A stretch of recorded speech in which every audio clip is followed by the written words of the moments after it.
A wonderful chapter where all hell has broken loose on Enies Lobby. And, man, just really cool stuff and great banter between Zoro and Sanji.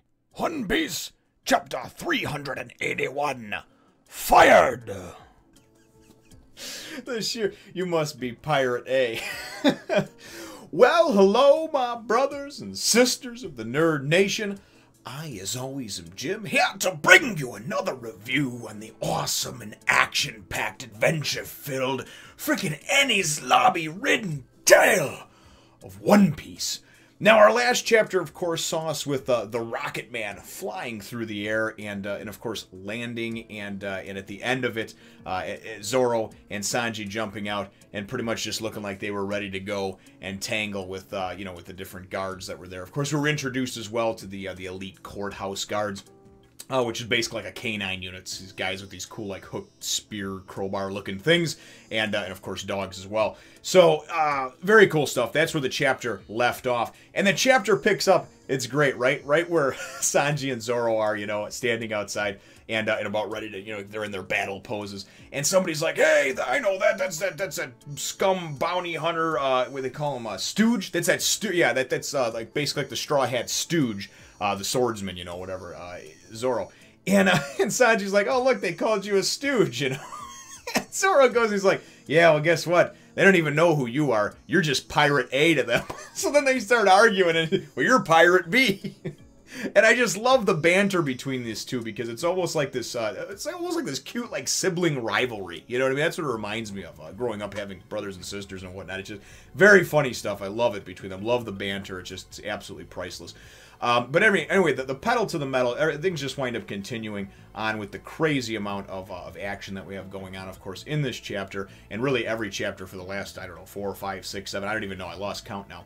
But, so as the battle goes and kind of rages on over here, they need to, of course, get past the, all these guards there, And Nami winds up going and coming out. It's funny because they blow up the Rocket Man, the Enies Lobby people, government officials, they blow up the Rocket Man, and everybody's like, whoa, what the hell, Nami's still inside. Of course, Sanji, he's flipping about that. And then we go and we wind up seeing Kokoro and everything come out, and she's like, and they're like, wait, hold up, it's an old lady and a kid and an animal, and she's like, they took us hostage and made us do all these things, and she's basically just trying to distract them, right? And she's like, her thing. And they're like, oh my god, will these pirates not stoop? What low won't they stoop to over here? They're taking women and children and old ladies and animals hostage. Just laughing.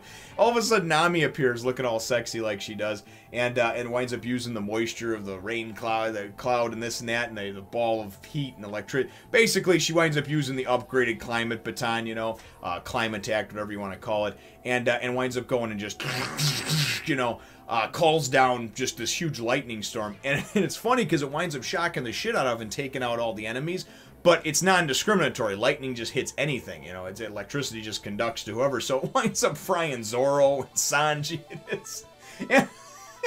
And Zoro and Sanji in one panel look like they're knocked the fuck out, And then they've been missing a tooth and the eyes all whitened out. And the next one, you've got Sanji. Next panel, you got Sanji jumping up and down, going, ooh, that's like the electricity I felt when we first met, Nami.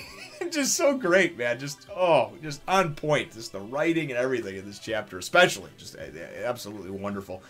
But anyway, so then she goes and winds up nailing the Sniper King / Usopp.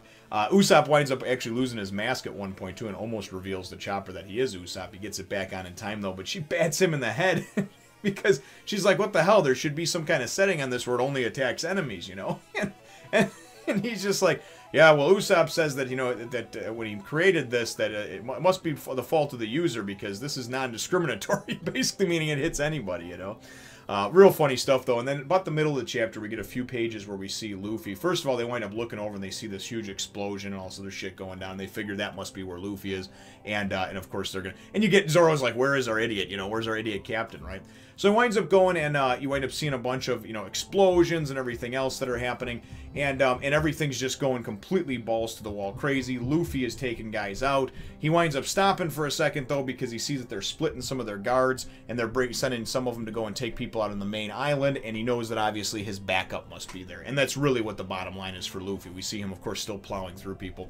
And we winds up going back to and showing Zoro and Sanji and company and everybody else.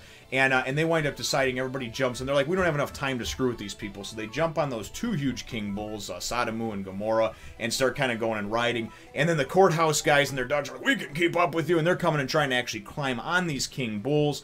We wind up getting a nice little scene, too, with Paulie and, of course, the rest of the Galileo foremen, where they basically go and say they're going to stay behind and sacrifice themselves if need be, but pretty much just go and mop up and keep these guys off of them so everybody else can move forward on the actual King Bull. So we wind up getting Tilestone and Lulu and, of course, Paulie, and he does his cool rope action moves, taking guys out, and they wind up pretty much just crushing that courthouse guard dog force or whatever. Very, very cool stuff.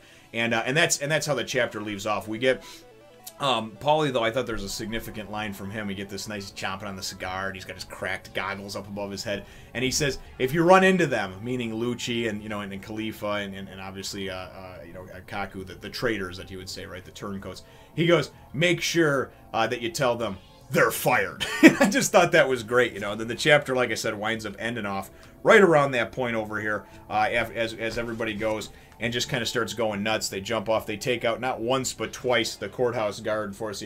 Whoa, he demolished the courthouse guard force, you know. And then, they, of course, there's still ones that are getting back up, coming after him. And then they go and they all jump off and take him out again. And then he winds up assuring them, we'll make sure this place is under control. So they're the backup that's been left there to make sure that one, those guys are taken care of so nobody can follow them, and two, to kind of secure probably their retreat back out of Eni's lobby, right? Because you don't want to go too far in there and then get caught and get surrounded. So very cool tactics, very fun stuff. That's where the chapter leaves off, and I cannot wait to read the next one, so I'm going to have to let everybody go here in just a moment. My chapter question for you, though, brothers and sisters, is really at the end of the day, what are your thoughts on just the funny, friendly, sort of rivalry-type banter that you get that just, for me, is masterful writing by Oda? But the banter between Sanji and Zoro, I think that it's so priceless and key, and in moments like these, it's great because we've had these moments dozens of times throughout the series, but now that we're almost 400 chapters into the series and we know these characters that much better, I think these things are just that much funnier. I think it's one of those things where it shows a developing relationship that they have, and just kind of this is the way they are with each other, but so funny, so comical, so comedic, at least to me. Let me know what your thoughts are, though, brothers and sisters, in the comments down below. Feel free to hit the thumbs up, the like button if you think that I deserve it, and subscribe if you haven't done so already. We look forward to catching all of you in the next Fun Nation. Remember to subscribe to my other channels and follow me on Twitter, Facebook, and Instagram as well.